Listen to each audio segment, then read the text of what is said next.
Hospitalista, o podcast oficial da medicina hospitalar no Brasil.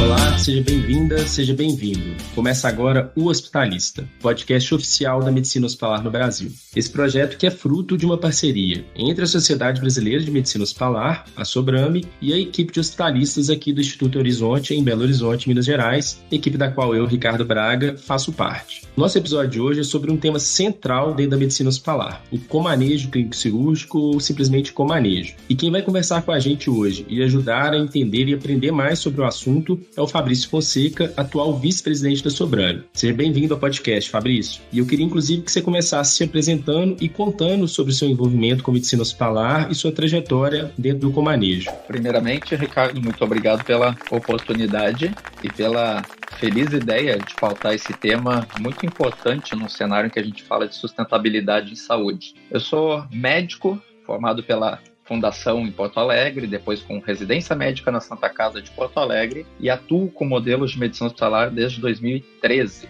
quando fui apresentado a um primeiro modelo. De lá para cá venho trabalhando com implementação, tanto de modelos de medicina hospitalar quanto de comanejo clínico cirúrgico, que é uma derivação para a área cirúrgica de princípios dos pilares da medicina hospitalar. De lá para cá, acabei entrando na Sobrame. Hoje eu sou vice-presidente, estou na vice-presidência da Sociedade Brasileira e trabalho na eficiência hospitalista como diretor médico, implementando modelos assistenciais como o comanejo e como a medicina hospitalar em todo o Brasil. Esse do ponto de vista profissional. Do ponto de vista pessoal, eu gosto de me definir como pai da Isis, marido da Simone, gremista incorrigível e alguém apaixonado por capacitar pessoas, instituições e tentando dar uma contribuição para que o sistema de saúde seja mais eficiente, mais sustentável. Adorei a apresentação, Fabrício. E já vou começando puxando o tema. Você mencionou brevemente, mas eu queria que você definisse para a gente o que é exatamente o comanejo e acho que ajuda nessa definição contar como foi que ele surgiu. Perfeito, Ricardo. Vamos lá. A definição de comanejo é uma definição relativamente simples. Operacionalizar ela, nem tanto.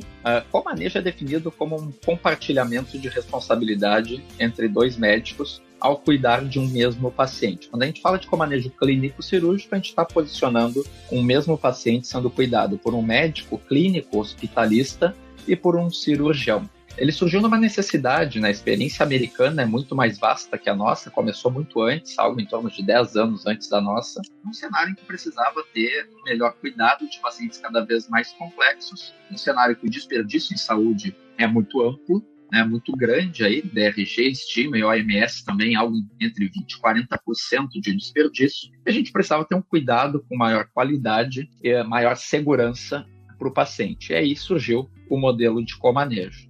Aqui no Brasil, a gente trouxe a ideia do comanejo antes de 2010 e aos poucos ele foi ganhando corpo, inicialmente na minha cidade natal, eu sou de Porto Alegre. Em Porto Alegre, um hospital grande, no Hospital Conceição, enfim, no Hospital Federal, e aí ampliou. A gente acabou levando essa ideia para outros hospitais Brasil afora. Hoje o comanejo ele é mais bem conhecido, melhor falado, mas na época era uma novidade, era difícil explicar o conceito. Então, o conceito é muito simples. Agora, operacionalizar clínico e cirurgião trabalhando em sincronia para cuidar de um paciente complexo, aí é que é o grande desafio. Perfeito. E ainda uma extensão dessa definição, muita gente chama de comanejo clínico-cirúrgico, mas ele não é sempre clínico-cirúrgico. Então, eu queria que você explicasse um pouquinho dessas outras parcerias e contasse outras experiências de comanejo que estão dentro dessa definição. Perfeito. É uma ótima pergunta essa.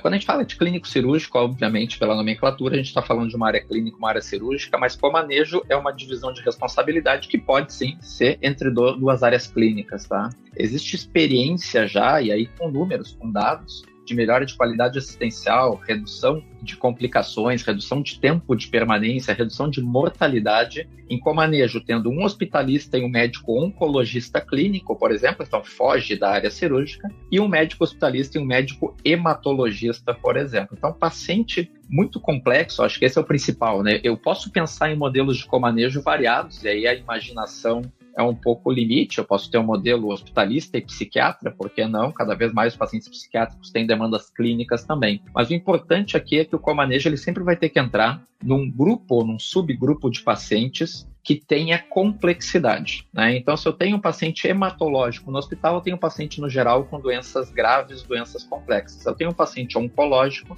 eu tenho um paciente com doenças graves e complexas. Psiquiátrico também, volta e meia ele é diabético, hipertenso, insuficiente cardíaco e tem uma doença psiquiátrica, que é o principal motivo de internação. Então, eu posso pensar em comanejo entre o médico hospitalista e quase que qualquer especialidade, desde que eu selecione bem o meu subgrupo de pacientes, eu tenho a complexidade suficiente que justifique eu ter 2 médicos pensando o plano terapêutico, pensando o cuidado desse paciente. Perfeito. E acho que, além do hospitalista trazer essa expertise que é dele, né, desse especialista no paciente internado, tem a questão da própria dedicação, né? Essas especialidades que você citou, frequentemente, são mais baseadas no ambulatório e até por isso, talvez, uma menor intimidade com essa complexidade dentro do ambiente hospitalar. Agora, eu queria te fazer, Fabrício, a pergunta que eu mais escuto quando alguém quer conhecer sobre comanejo, sobre medicina hospitalar de uma forma geral. O que diferencia esse modelo do comanejo, essa parceria entre 2 médicos do comanejo, da interconsulta tradicional? Esse, para mim, é o grande cerne, né? E talvez a informação mais importante das aulas que eu dou sobre comanejo e talvez uma das informações que vai ser mais importante, né, Ricardo,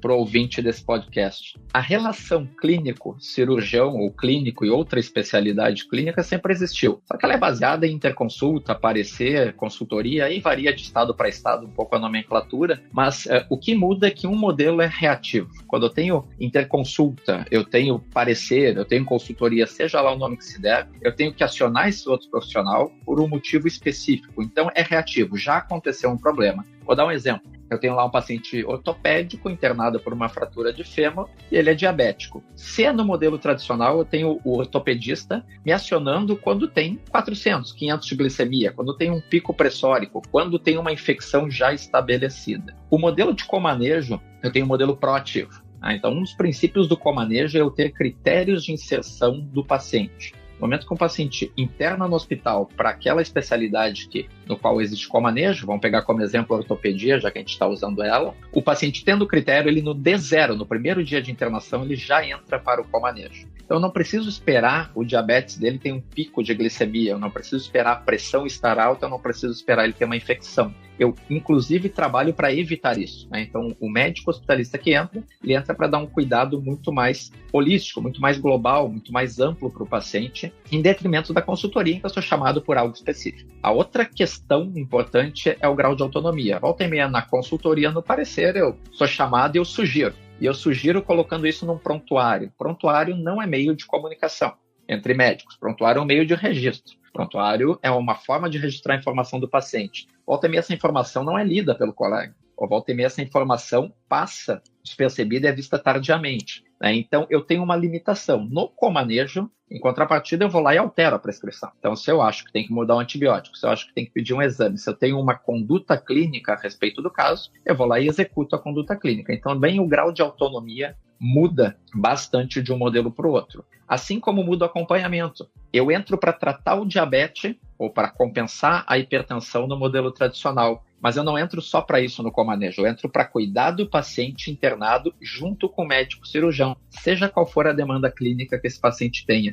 e acompanhando ela ao longo do tempo, e não somente com uma intervenção mais pontual, como é o modelo tradicional de parecer e interconsulta. Então muda bastante, principalmente na percepção do paciente, né, que vê uma equipe ao seu redor, não é mais o cirurgião, existe um cirurgião, um clínico, equipe multiprofissional ao seu redor, e nas atribuições que cada um tem no cuidado desse paciente mais complexo. Acho que ficou super claro e imagino que alguém está ouvindo, está achando super interessante aqui, vai ponderando, olha, no hospital que eu trabalho não tem isso, por que um gestor, alguém em posição de tomar essa decisão, deveria considerar implementar o modelo de comanejo? Você já explicou um pouquinho do mecanismo, de como ele funciona, né, desses potenciais benefícios, mas quais são os desfechos que essa modalidade de cuidado de fato agrega? Aí, Ricardo, a gente vai ter que entrar num tema mais amplo, que é o tema de 2023, né, que é a eficiência operacional do sistema de saúde, ou seja, eficiência de operadoras e hospitais. por que deveria priorizar comanejo, né? Então, falando do lado do paciente, é uma questão de justiça, teria que priorizar qualidade e segurança assistencial. Ponto. Teria que aumentar ela. Ela hoje não é o ideal no sistema, existem muitos eventos adversos ocorrendo em hospitais, a qualidade do cuidado e a segurança do cuidado é muito aquém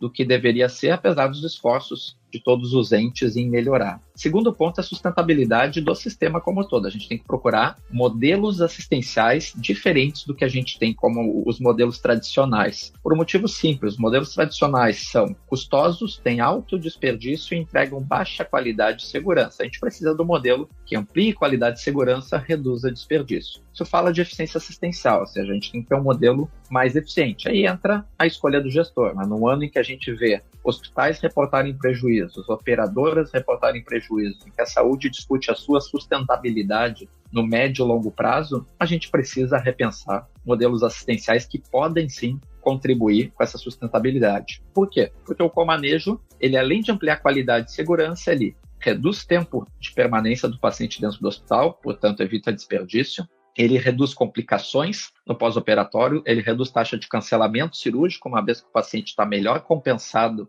das suas doenças de base no momento da cirurgia, e com tudo isso ele amplia acesso e poupa dinheiro, que para o gestor é o que interessa, quer dizer, eu tenho um hospital girando melhor, eu tenho um hospital cuidando melhor do paciente, eu tenho um hospital gastando menos. E na outra ponta, um paciente com uma experiência melhor, um grau de satisfação melhor. Atende todos os atores, né? É um verdadeiro ganha-ganha mesmo. Acho que por isso que é uma estratégia tão interessante.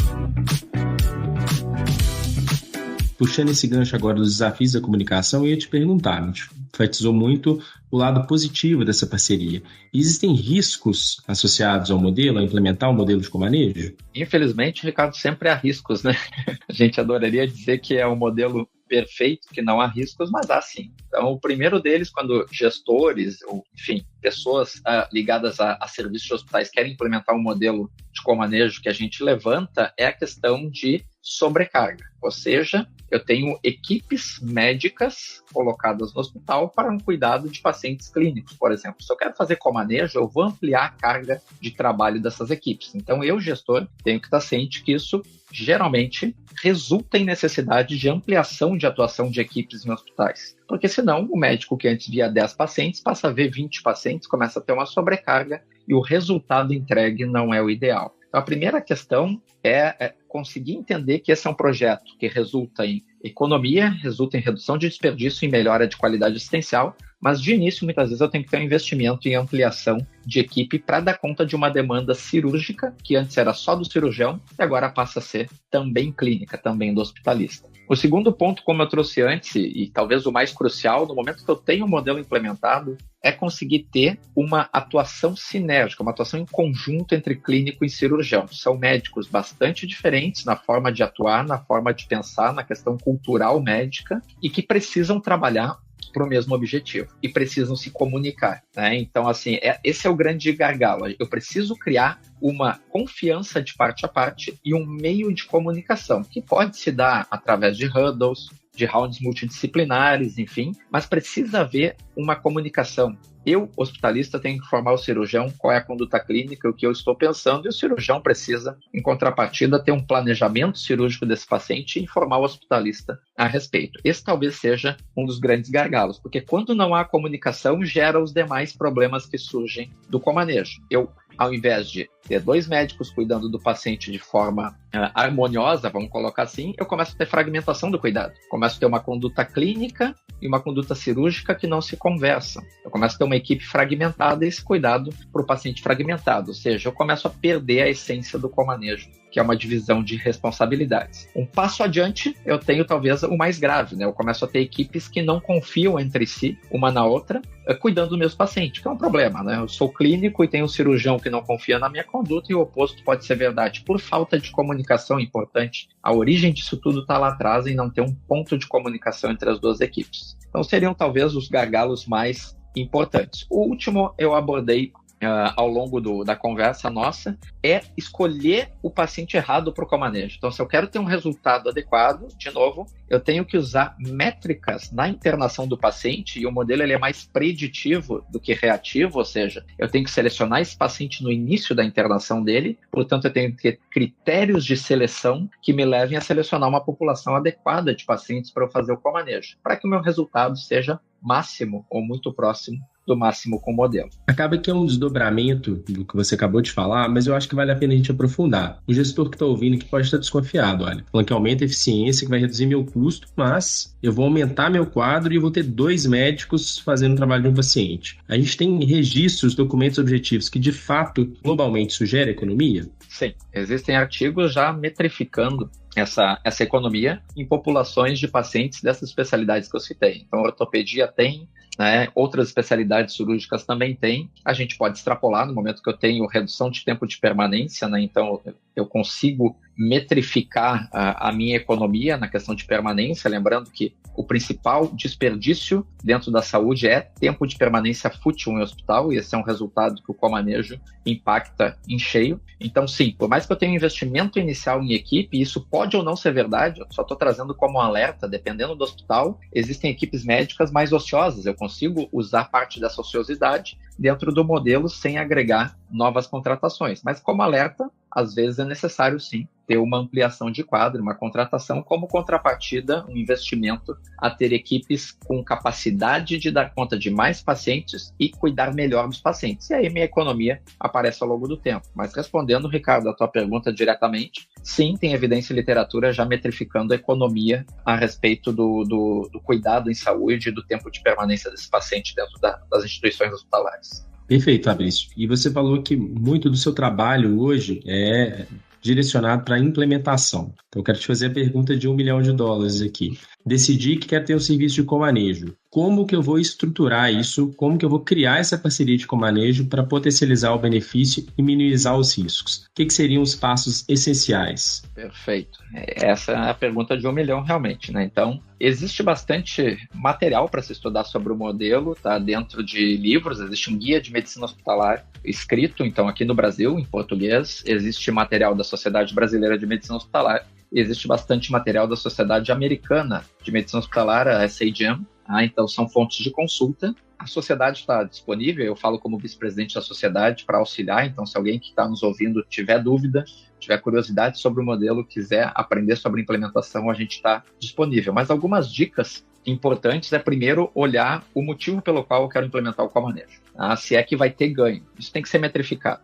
O comanejo não é para toda e qualquer instituição hospitalar. Ou seja, tem que, número 1, ter um perfil de paciente que justifique a implementação de comanejo, dentro dos critérios que a gente falou, pacientes complexos, pacientes comórbidos, pacientes que têm uma longa permanência dentro do hospital. Segundo, tem que ter dentro desse grupo de pacientes uma necessidade de melhoria de qualidade assistencial. Se o meu hospital já tem um cuidado muito próximo do ideal, o método, seja pelo método que for, tradicional ou não, o método de comanejo talvez não ajude. Então, a primeira questão é olhar a fotografia da minha instituição. Preciso implementar comanejo? Preciso. A segunda é cocriar. Ou seja, se eu preciso implementar comanejo e eu não vou chamar uma empresa ou uma entidade como a sociedade que implemente comanejo, eu preciso sentar com o meu time de médicos hospitalistas, de médicos cirurgiões e cocriar. Uma das coisas que a gente mais faz é não trazer um modelo pronto. O modelo ele é customizável de instituição para instituição e ele não é imposto para as equipes, ele é criado em conjunto com as equipes. Por quê? As pessoas têm diversos entendimentos, diversos pontos de vista, diversas situações diferentes de hospital para hospital, de serviço para serviço, e isso precisa ser levado em consideração na modelagem. Então a gente modela junto com quem vai aplicar o comanejo. Isso reveste de uma importância às equipes, porque elas ajudam a criar o modelo, e isso compromete as equipes. No momento que eles criam, eles estão comprometidos com algo que eles mesmos criaram e concordaram. O terceiro ponto é sempre ter um documento do comanejo, porque infelizmente em saúde as pessoas giram, a gente tem um turnover alto em saúde, isso acontece em cargos de gestão, médicos, enfermagens, então tem que ter uma diretriz da instituição que diga como o paciente é cirúrgico daquela especialidade ou de todas as especialidades, aí varia, é cuidado. Então tem que ter isso documentado através de um acordo formal, geralmente assinado por chefias, coordenações de serviço, direção técnica, e isso passado para todo o corpo clínico. Então seriam dicas importantes. aí para a gente garantir a sustentabilidade do modelo, para a gente garantir que o modelo seja executado realmente dentro do que se preconiza, porque os atores que executam, ou seja, os médicos, hospitalistas, cirurgiões, equipe multiprofissional, eles têm que estar de acordo com o modelo. É um modelo que é bem diferente no seu dia a dia do modelo tradicional. Exige um comprometimento maior, exige um tempo maior, e isso tem que ser de comum acordo entre todos para que haja sucesso na implementação. Assina embaixo, Fabrício.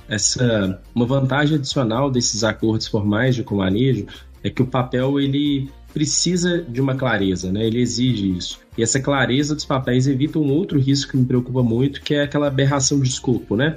Então, de repente, tem um clínico avaliando uma ferida porque ele está ali e saindo do expertise, onde ele vai, de fato, agregar. A gente já está caminhando para o encerramento, Fabrício. Eu queria saber se você sugere, para além do que você já indicou até agora, alguma leitura, algum podcast, um canal de YouTube, ou pelo menos se você seleciona entre o que você já citou, o que seria a principal indicação para alguém que está nos ouvindo e quer aprofundar mais sobre o assunto. Eu acho que essas 3 fontes que eu citei são fontes super valiosas.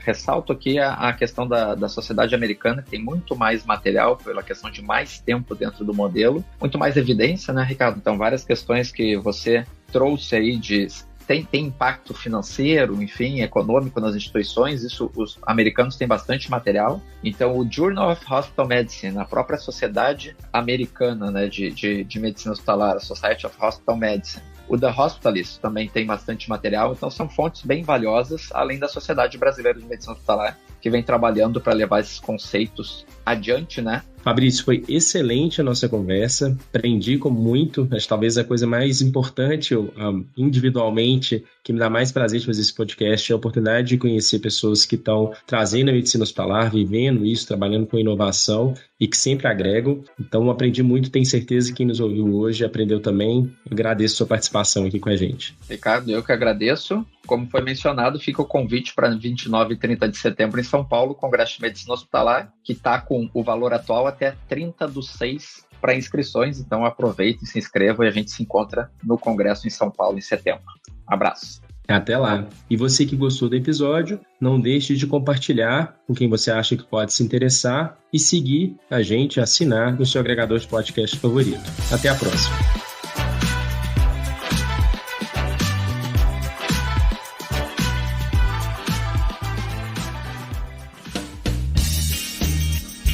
Você ouviu o Hospitalista. Qualidade, eficiência e experiência, sempre com o paciente em primeiro lugar. Assine em seu agregador de podcast favorito. Compartilhe esse conhecimento e até a próxima.